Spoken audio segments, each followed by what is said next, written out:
welcome back to my channel. My name is Baylee. Thank you all for joining me today. Today is a wonderful day because I now have 132 subscribers. We're gonna do a little dance party.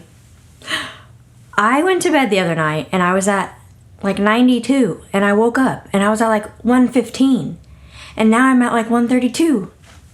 Yes, 132 right now as of February 1st, which is crazy because I was stuck around the 90 region for a while, and my goal for January at the beginning of the year that I did to myself, I didn't audibly say it, but I wanted to get to 100 subscribers in January, and I did it on the last day of January. Stunning. So now my goal for the year, I think I'm just gonna do 500. I don't want to get a little too overzealous. I want to do something that's easily attainable so I don't let myself down. So that was wonderful. And recently, little tiny balls of ice have been falling from the heavens, and it's so cold where I live. I haven't gone anywhere, so I've been able to get some reading done, so it's been great.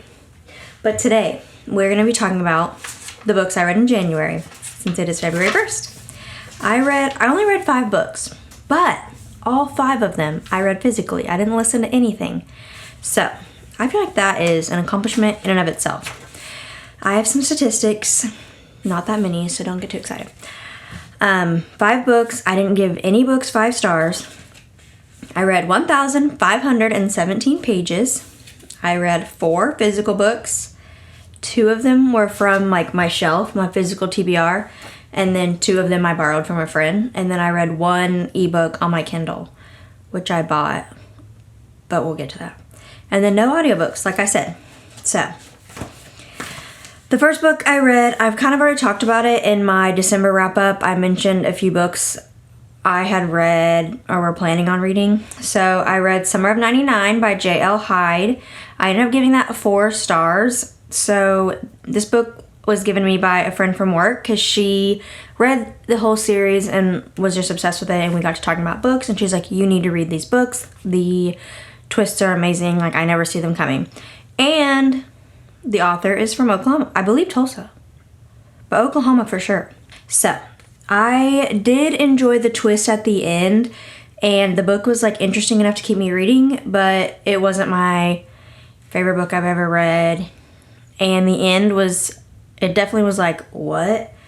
But then it ends. So you don't really get an explanation because it's in a series.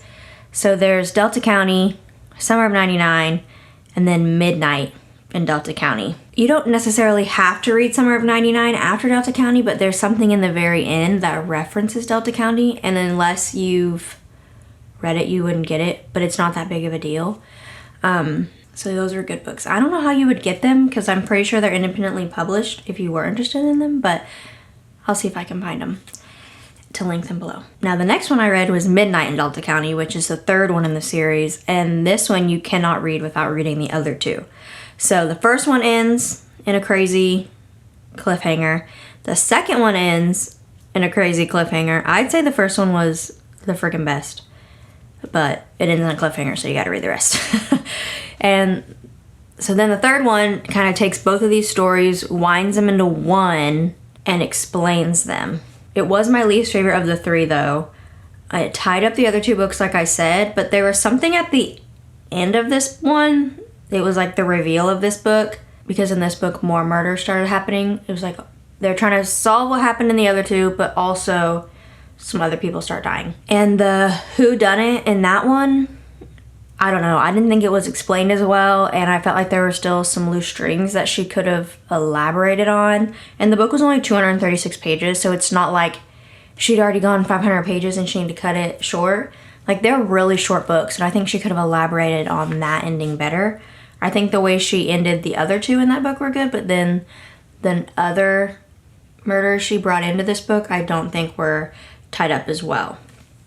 But I still did really enjoy them. They're fast reads. They're very like, you want to know what's happening, so you're page turners. The next book I read, and I'm sorry I have none of these books. Those 2 were given me by a friend. The next one, I loved it so much, I'm passing it around at work. So this one was The Night Shift by Alex Finlay. I only gave it 4 stars when I originally wrote it down. Oh, I remember why. I was like, I don't know why, because I loved it, and I think it should get 5 stars. But I know why. It's because I guessed who did it. I didn't guess how, I didn't guess why or anything, but when we met the certain character in the end who was, you know, the one who did it all, I was like, that guy is fishy. Like, I'm not a fan of him. Like, I just really feel like it was that guy.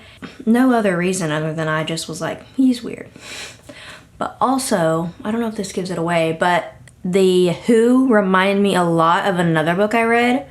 So I think if I hadn't have read the other book, I wouldn't have been able to guess this book, if that makes sense. I don't want to tell you what the other book is because it'll kind of be spoiling the whodunit in that one. And if you've read that one, it'll spoil this one and vice versa. I may have mentioned it in my other one though. But I'm not going to mention it here because I'm now realizing that was probably a bad idea. It was really good. I loved the time jumps. I really like going back and forth in time. And I love different perspectives, which I think this one was. Yes. I love different perspectives. I love time jump, so it had all of it. So in this book, which I'm now realizing I've explained nothing. Okay, in this book, in 1999, there were these kids working at a Blockbuster, I believe. Just like a movie rental. Is that even right? Or am I getting that mixed up with the show Blockbuster? I think it was a movie. Yes, it was a movie rental store. Sorry, I've been watching the show called Blockbuster on Netflix. It's okay. But anyway. So these girls are working there and their manager, he is a little bit older than them. He's a guy. Anyway, one night, someone comes in and murders all of them, except one girl survives. She's injured, and I'm assuming the person thought she was dead, but she was found alive while everyone else was killed. They never figured out who did it. They had a suspicion, but he got away, and he was never charged or put away for the murder. So then we're gonna come, I think it's 20 years? No, there's no way. 10 or 15 years later? I don't know. A time later. And a similar thing happens in an ice cream store. Everyone's killed except one girl. And they're like, is it the same person? Is it a different person? And they're trying to find the person who did the last one, but he's gone. He's been on the run for years. They're like, what are the odds this is a different person? And we're convinced it's this guy, so where is he if he did it again? Y'all, I think I'm just making it confusing. It's a really good book. And it's twisty-turny, has time jumps, and different perspectives if you like those things. Which that was a book I bought this year. I got some Barnes & Noble gift cards for Christmas, and I went to the store and bought it, and I immediately read it. So kind of it was off my physical TBR, but only because I went and bought it and then read it. Not because it's been on my shelves for a while. One I did read that had been on my shelves for a little bit was The Mysterious Affair at Styles by Agatha Christie. I ended up giving this one 4 stars as well. So this was written in 1920, I believe it was. This was Agatha Christie's first ever murder mystery. Whoa, not murder. She didn't kill anybody, to my knowledge. This was her first murder mystery book published, and it is also the first Hercule. I looked up how to pronounce his name. And it's, I think, French, so it's for Hercule Poirot. It's the first Poirot book as well. So I think it was really well done, especially for it being in the 1920s. I was able to read it and understand it, which I was a little bit afraid of. The beginning of it was a little slow to me because we were meeting this cast of characters, getting to know them, their possible future motives for when there is the murder, of course. And so I liked that aspect. I didn't love Poirot, the detective. So that was a weird part of the story. I was like, you know, this whole series is based on him, and I felt he was a little bit condescending and thought he was just smarter than everybody, and the stuff he could see at the crime scene, he'd be like, you didn't notice this? Silly friend. I don't know. So I thought that was kind of a weird thing in the book. I just didn't love him. Like the main character, the main guy solving the crime. And I just thought the pacing of the book was really weird. Like there was a whole court trial in the book, but it was like a few pages. And of course the reveal is like Hercule Poirot getting together all these people in like a tea room and just explaining it all and how everyone's involved, not everyone was involved, but like the people who were involved explaining their parts and why and all that, and he just like has them all in a room just telling them. I don't know, I thought that was weird. I think that's pretty common for like murder mystery books, and I'm pretty sure that's what they do in Knives Out, is like they're all in a room and like talking it out. But in my head, if there's a murderer in a room and this guy is about to out you, I don't know, I feel like I would attack him. But that's just me. Or I would try to redirect him. I don't know, or I would leave. I would bounce. I would run. But no, they're just sitting there, chilling, letting them out them and get them arrested. Whatever. But it was still really good. It had a pretty twisty ending, and like how everyone was involved in the murder. I didn't guess any of that. Very good. It's just so crazy to me that it was written in 1920 as well. And it holds up so well now. It was over 100 years ago. That's crazy. Crazy to me. And also, I have this one. There it is. There's like a little foreword in this one. And I'm pretty sure it says she wrote this because somebody in her family like bet her she couldn't write a detective novel. And she was like, all right, I'm going to do it. And then, proceeds to write a billion of them that we still read 100 years later. Mind-blowing. So the 5th book I read was The Wishtress by Nadine Brandis? I don't know. This book was a book club pick for A Court of Fables, which is Jordan's fantasy book club that goes every other month. She's on YouTube, Bookish Gem. So this was my first fantasy this year, because I want to read more fantasy books. I just feel like I would enjoy them. Now, this one was okay for me. It wasn't my favorite by any means. I ended up getting it 2.5, so like, right in the middle. But I rounded up to 3 on GoodReads because you can't do partial ones. So 3 stars, but actually 2.5. I really, really, really enjoyed the magic system, like the backstory of the world. And it was kind of like history-esque, but of that world. So this book is about this girl. She's what they call the Wishtress. So there's only one Wishtress. Now that I've said it so much, it doesn't sound like a real word. There's only one Wishtress in this world at a time. And it's not as if the Wishtress dies and another is born. It could be 100 years in between. It could be the next day, and it doesn't have to be the same bloodline or anything like that. It's super, super random. And so what the Wishtress is with her tears, she can grant wishes with them. And also in this world, there's a thing called talents. And there's this well that if you beat all of these trials and get to this well, you could be blessed with a talent. The well has to decide you are worthy and to give it to you. And it's a different talent. So no one else can do the wishes thing. All the talents we encountered were all different and kind of like tailored to that person.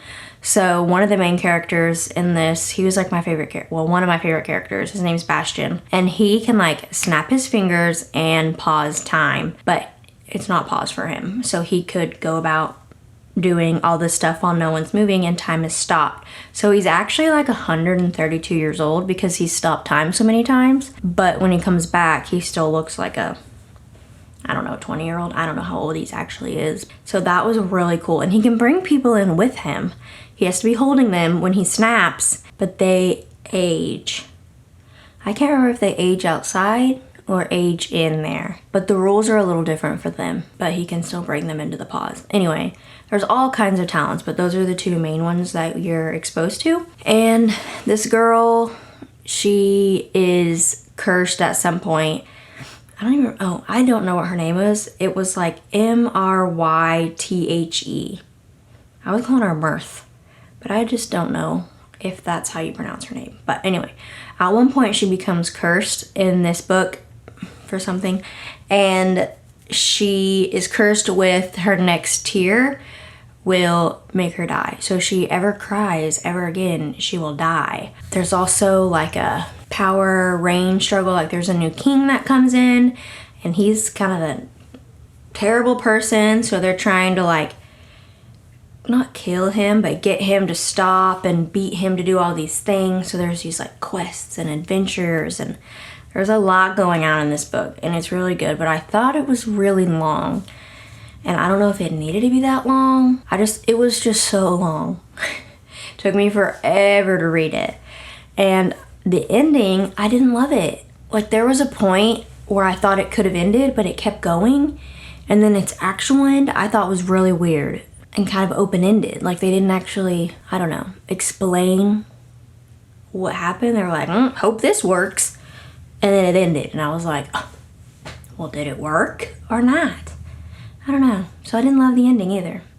And the main character, I actually don't know this for a fact, if it was a YA book or not, but she's pretty young in the book, and she was just kind of annoyed me. She went through a lot of stuff in her past and her life and her upbringing that I could understand why she was the way she is, but some of the choices she made really annoyed me, and she was really hard on herself for no reason that I thought it was kind of annoying. And then of course there's like romance in it, and once again some of her choices were just really annoying to me. So that's why I gave it 3 stars, or just kind of like in the middle of the road. Now I'm gonna revert back to Summer of '99 and explain to you what that book is about, because I realized I didn't. It is about this summer camp, and their main character, I think that one's only one point of view. Yes, but it does go back and forth in time. So our main character has started going to this summer camp, and it follows her through this camp throughout 3 years. And in the beginning, you know that at some point this camp gets shut down because someone dies. You don't know who, you don't know any of it, obviously. So we're going back to when she first started camp 3 years prior to the death. And just kind of like following her through camp, meeting all the characters, all that, trying to solve it. It's very nostalgic. Like, if you ever went to summer camp, this book made me want to be a child again and go to summer camp, minus the murder, of course, obviously. But I went to camp as a kid and I loved it so much. I was only there for a week. This camp is 2 weeks long, which is incredible. But if you've ever went to a summer camp or just are feeling summer nostalgia, this book is fantastic. Now, the third one, kind of hard to explain because like I said, you have to read Delta County and Summer of '99. It kind of ties up those stories, and then the separate story is women in this town start to die. They all die at midnight. Now, in the second book, Summer of '99, she becomes an author and writes books. One of her books is called, I think, Midnight in Delta County, I think is the name of her book. Something like that, something to do with midnight. And the plot point of that book she wrote was these deaths all occur at midnight, and they're all framing this person. I don't know how to say the end of that book without spoiling the end of this book. So someone is like copycatting her book and murdering all these people to frame this other person. And so they're trying to like solve that murder as well while they tie up the other 2 books. Okay, that's all. Those are the 5 books I read this month. What did you read this month? What was your favorite book you read this month? And have you read any of the books that I read in January? I have literally no plans for February. So I usually put in here what I want to read in February, but I have no idea. So I'm just gonna wing it. I'm gonna wing it in February. I have no idea what I want to read. I have no TBR, no plans, other than the book club I have with my like friends. And it's called This Boy's Life by Tobias something. I'm not 100% sure, but it's a memoir. So that's the only book I know for sure I'm gonna be reading this month. Okay, thank you all so much for joining, and thank you for subscribing if you have, to help me get to this 132. I really, really, really, really appreciate it. I hope you guys have a great rest of your day. Bye.